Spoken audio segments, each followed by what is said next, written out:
All right, everybody, welcome. Who has the first question? Dana, I wanted to start with you and ask you about the significance of the main event, right? Just the second time in UFC history to have a men's title fight with an undefeated champion, an undefeated challenger.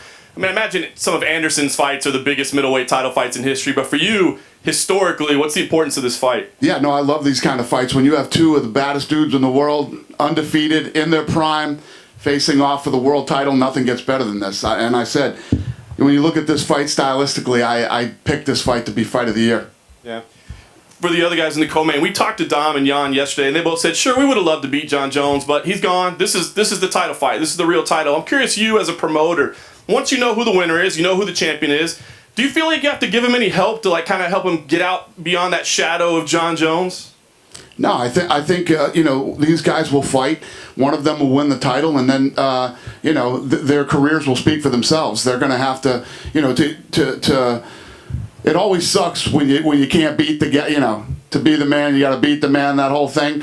But if these guys win the title and go on a run like Jon Jones has had, their careers will speak for themselves.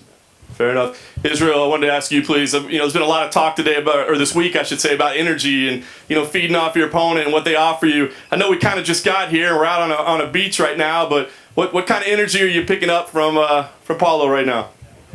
Weak from cutting weight. I can see he's sucked out. He's dry. The sun's affecting him, and yeah, he's trying to keep it together. I saw him when he arrived. He walked past my condo, and yeah, it is what it is. We're all looking forward to the stare down. We're excited that we get to have those. That's something we haven't got to do a lot lately. What about you? Do you enjoy that moment of getting up close and getting that close to somebody ahead of a fight? And what do you take out of those moments? 100%. That's why I already did it. I didn't have to walk back, but I did just to feel him. And yeah, like I said, I had him and the gremlin giggling like little girls. So from a guy who said he wouldn't shake my hand, he actually acted different when I met him in person. So yeah. You gave your hand to me? Well, if you weren't gonna shake my hand, why don't you slap it out the way? And I called you skinny, like you've been calling me skinny. You gave your hand to me, so I'm not a disrespectful guy like you. What? I'm educated. Paulo, let me ask you, people do worry about your weight cut, right? It's a big one for you. You said it's tough yesterday. When he says you look weak, do you feel weak? Is this a tougher weight cut than it has been in the past? No, I'm feel great. Of course, I'm on process of cut weight, but if I'm weak now, he is still always weak, He don't need to cut weight to be weak. He's weak every time. Israel's had some fantastic fights and some highlights in the UFC. When you look at his opponents, what's the biggest mistake or a common mistake that his opponents make against him?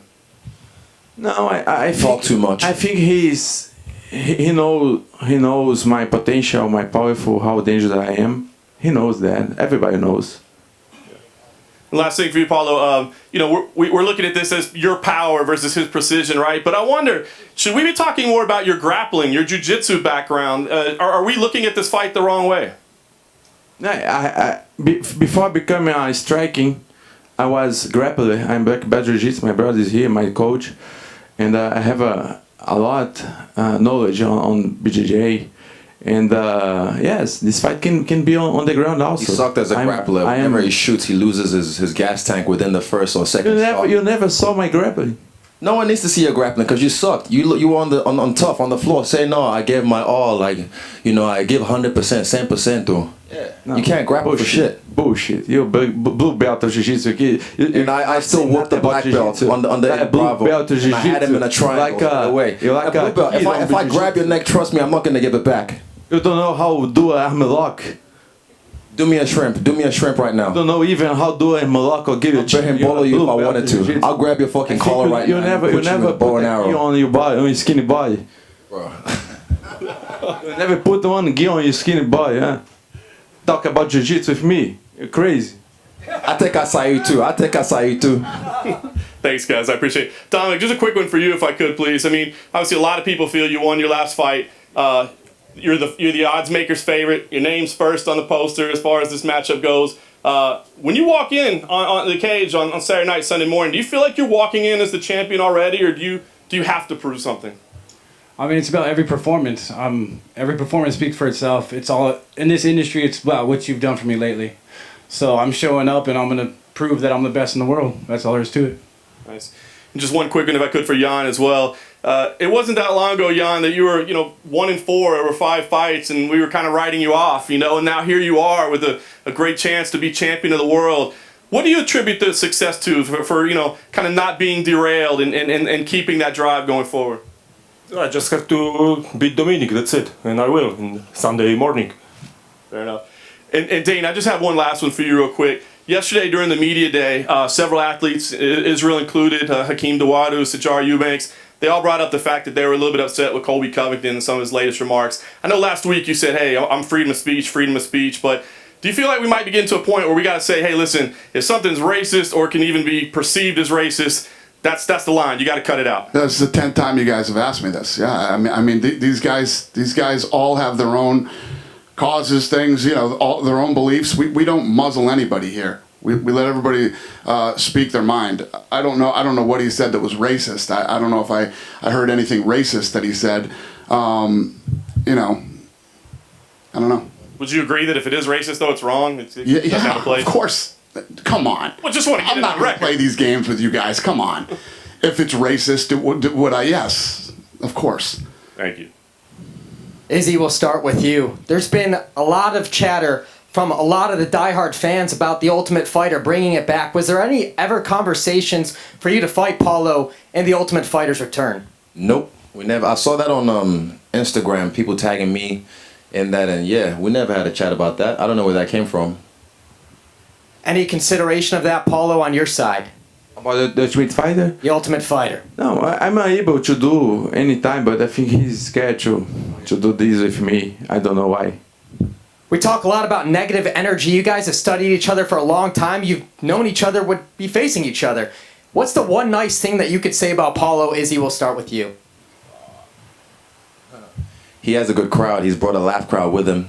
He's got a lot of yes men around him.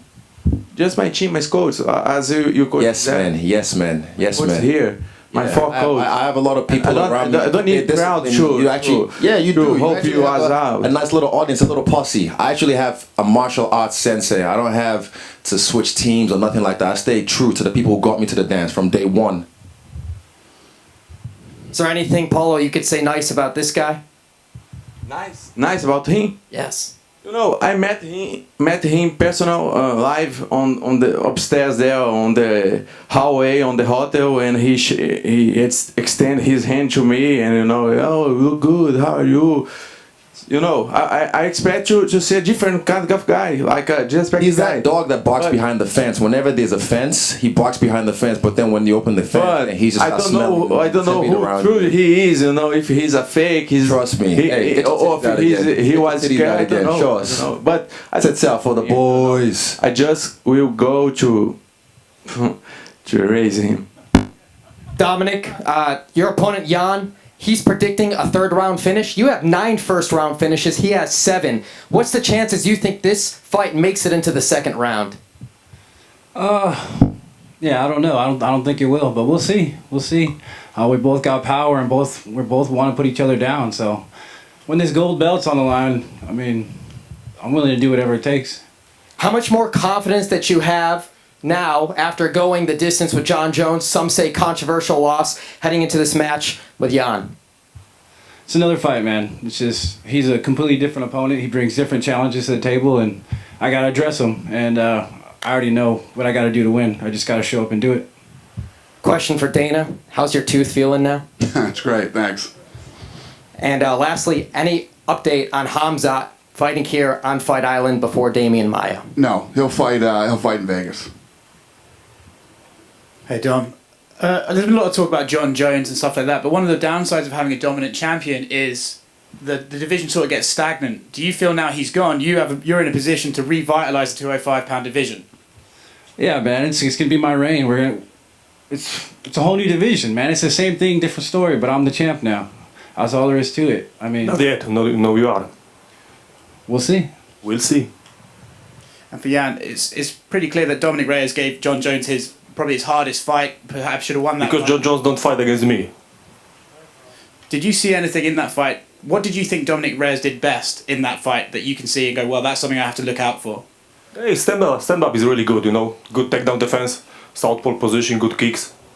So, but I found with my team his weakness, and I show in Sunday morning. For Israel, you mentioned at the beginning about Paulo Costa's weight cut. How much do you think it will affect him on fight night? He's never made 185 on the dot, and every time you have that 1 pound allowance, and he's already struggling. But that 1 pound, that 600 grams is a lot, especially for if you've never been there before. But it's never really been an issue for me. I feel great. I don't feel drawn out. I can be in the sun all day, but I just like to relax when it's fight week. Did you anticipate? Go on, sorry, Paul. I have been make 185. When you were 16, I did. still on the juice. 3 years ago before UFC. But my body responds better than ever. I'm on the the most low weight now than on my most recent fight against Romero. So my weight is going very well. I feel great. A lot of energy. You guys will see a beast inside the cage. This is one of the first times you guys have been next to each other, and obviously you guys are going back and forth. I was interested, Paulo, this is probably one of the first people who's really gone at you verbally before a fight. Does it annoy you, having someone poke you and irritate you?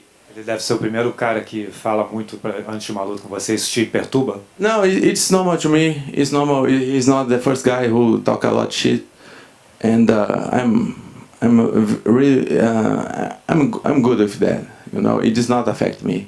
I'm very professional, and I will do my performance with no problem. It's not depends what he say or not. And Dana, I was just curious for you, what does it mean for this guy? It's not that they're fighting for a title, they're both undefeated. What does it mean for a champion to defeat an undefeated contender, and vice versa for the contender to beat an undefeated champion? Yeah, that's what I said when we opened. Couldn't ask for anything more if you're a fight fan. If you love watching fights, this is the type of fight you want to watch right here. Thanks, Dan. Okay, so my question is for Jan. Jan, obviously this is the huge moment for Polish MMA, and the support comes from all over the place, from the fighters, from the other athletes, from the media. It's basically everyone in Poland is talking about your fight. How it does feel like 2 days before the event? It feels great. I cannot wait, to step to octagon and start fighting against Dominick. So yeah, it's historic moment for Polish MMA, and I'm excited. I cannot wait to start fighting. Okay, and question for Dominick and for you. We see a lot of bad blood between the main event, but between you guys there are huge mutual respect. Where does it comes from? I don't need bad blood. If I do my best, what I can do inside the cage, I try to knock him out. But after the fight, I can drink beer with him, no problem for me. Same thing, man. This is a sport. I'm here. I approach it as a sport. I mean, some people have bad blood. Some people don't like each other. I have no bad blood toward Jan, but I do want to take his head off. So that's part of the game. Okay, so the last one. Fans say that Dominick looks a little bit like Vegeta, the character from Dragon Ball. So if he is Vegeta, what kind of character you will be? Broly. You know him? Come on, man. That's real easy. Yeah, Broly was the best. What? All opposite. Cool, man. Cool. Question for Izzy and Paulo. What were you guys just saying to each other while the other two were answering questions? Lots of mean stuff. I say Lots of mean things to each other. I say that I like how you say this. Brinco. Yeah, I like his earrings. He's beautiful. I Said I can fit it on my him. mom I said, has one. I'll fit this on him on I Saturday think night. my mom has one very similar of his ring. You wish your mom had one Beautiful, very it's similar. beautiful, You beautiful. wish your mom had one very similar. Beautiful. Shut the fuck up before I become your Beautiful. dad. Grounded. Go to your room. One final one. Izzy, is there a reason you specifically wore an Akatsuki shirt out today? I'm feeling dark for this fight. I'm feeling very Akatsuki, very Yakuza, if you will. Very. I want to. Like I said, even apparently Dana is like, oh, I'm not a fan of all this theatrics and whatnot. But yeah, I've been focused on the fight for this one. I haven't really thought about anything else because there's no fans. So I'm just focused on the fight for this one. I feel very dark. I feel like Jet Li and Unleashed. So I want to get unleashed on this guy. Dana, what makes Fight Island 2.0 better than the first one? What's the question? Is Fight Island 2.0 better than the first one? Yeah, what makes us different from the first Fight Island? Different fights? now that we have other sports back, you know, a lot of people are seeing other bubbles like the NBA bubble. I want to ask you, like, what makes MMA, you know, so different that it was the first sport back during the pandemic? Because I wasn't afraid to. Go ahead. This guy. I wasn't afraid to do it, and I knew my staff would, and I knew the fighters would go. I knew. And just for Jan and Reyes, you know, does the fact that you guys don't have the bad blood affect, like, you know, mentally? Do you prepare different for that? Not at all. It's the same preparation. We're here to fight. That's it. He's in my way. That's all there is to it. Same thing. I just want to do my best inside the octagon. That's it. I don't need bad blood. Question to Dana. You already said that Khamzat Chimaev is not coming to the fight island. Just this morning he tweeted that he's getting a main event fight, which is going to be for 5 rounds. Can you confirm this information? Yeah, it's true. And any word on his opponent? No. Is it going to be a ranked fighter? Yes. Thank you.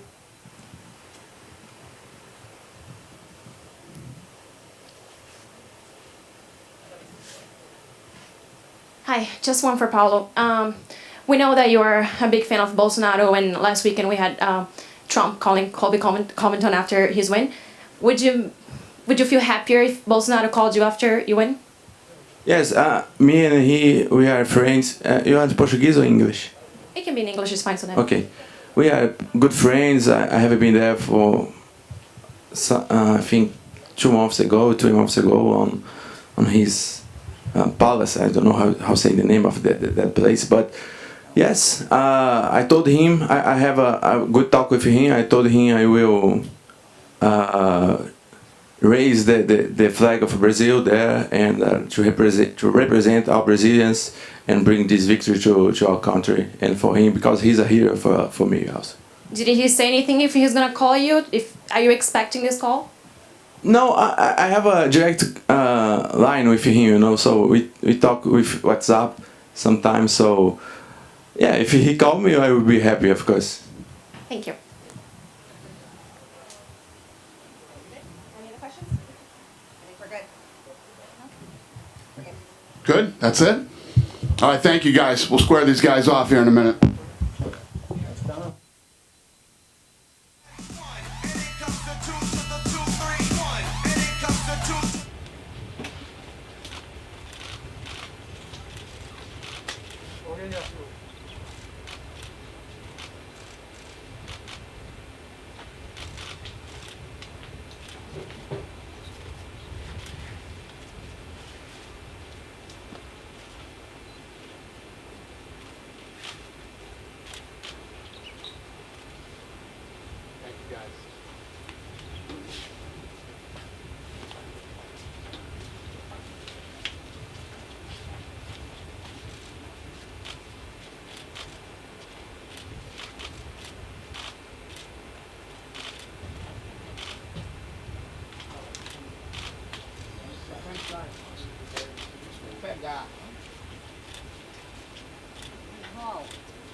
The new! Let's go!